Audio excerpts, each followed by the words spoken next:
Alors, le corrigé de l'exercice numéro 9, qui est de l'application directe du cours, vous aviez ici 3 paires de vecteurs et la question était, U et V sont-ils collinéaires? Donc, on a un critère pour savoir si des vecteurs sont ou non collinéaires. Il suffit de calculer le déterminant des deux vecteurs et puis de regarder si ce déterminant vaut 0, c'est que les vecteurs sont collinéaires. S'il vaut autre chose que 0, c'est que les vecteurs ne sont pas collinéaires. Donc, pour calculer le déterminant, on recopie les deux vecteurs l'un à côté de l'autre, les coordonnées des deux vecteurs l'un à côté de l'autre.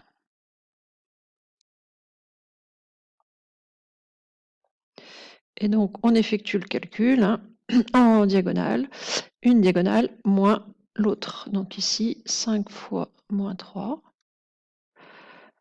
moins 1 fois 15. Donc, 1 fois moins 15, pardon. Donc, c'est le produit des deux termes de chacune des diagonales, des deux facteurs, pardon. Alors, il y a un moins, on le voit peut-être pas très bien. Mais... Donc, 5 fois moins 3, ça fait moins 15.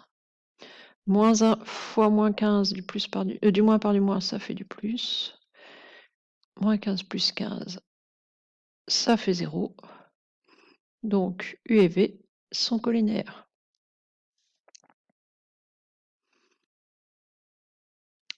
Alors, on aurait presque pu le faire sans le déterminant, puisque le coefficient de collinéarité se voit ici assez bien.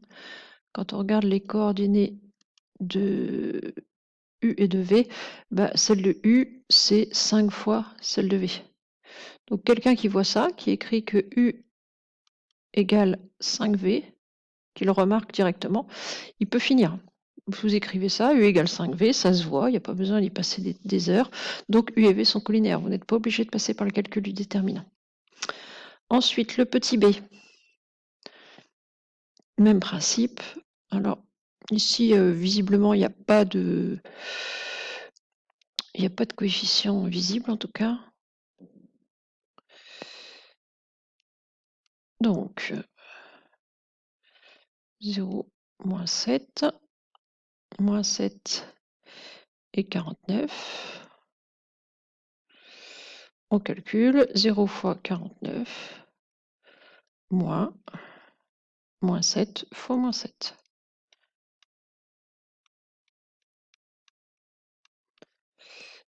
« 0 fois 49, ça fait 0. Il y a ici 3 signes moins, donc le produit va être négatif. 0 moins 7 fois 7, 49. Le déterminant n'est pas égal à 0, donc U et V ne sont pas collinéaires.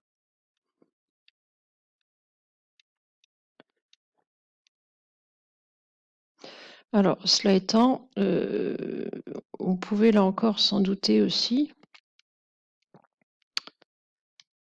Avant de faire le calcul, pour qu'il soit collinéaire, il aurait fallu qu'il y ait un coefficient de collinéarité entre les deux, comme on a fait au petit a. Ici, dans la mesure où il y a un 0 en abscisse à U, il ne peut être collinéaire qu'un vecteur qui aurait aussi un 0 en abscisse, puisque si vous multipliez U par n'importe quel nombre, de toute façon, l'abscisse doit donner 0. Donc ici, ils n'étaient pas collinéaires et je le savais d'emblée. Et enfin, le petit c.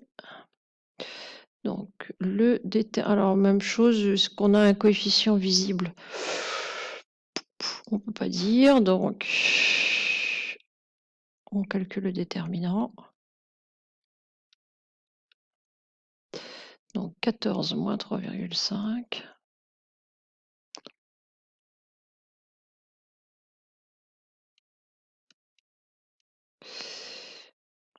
Et puis l'autre, c'était quoi? Moins 16 et 4.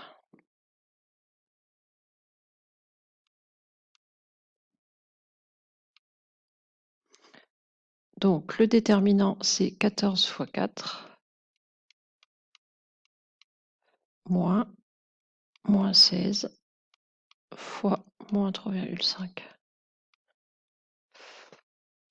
14 fois 4, ça fait 56. Alors ici, j'ai 1, 2, 3 signes moins, donc le produit va être négatif. Et 16 fois 3,5, ça fait aussi 56. 56 moins 56, ça fait 0. Donc U et V sont collinaires.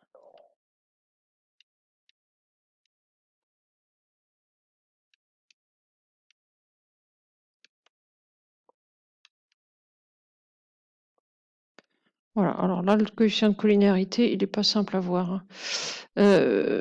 C'est du moins 7 huitièmes ou moins 8 septièmes, suivant le sens dans lequel on prend.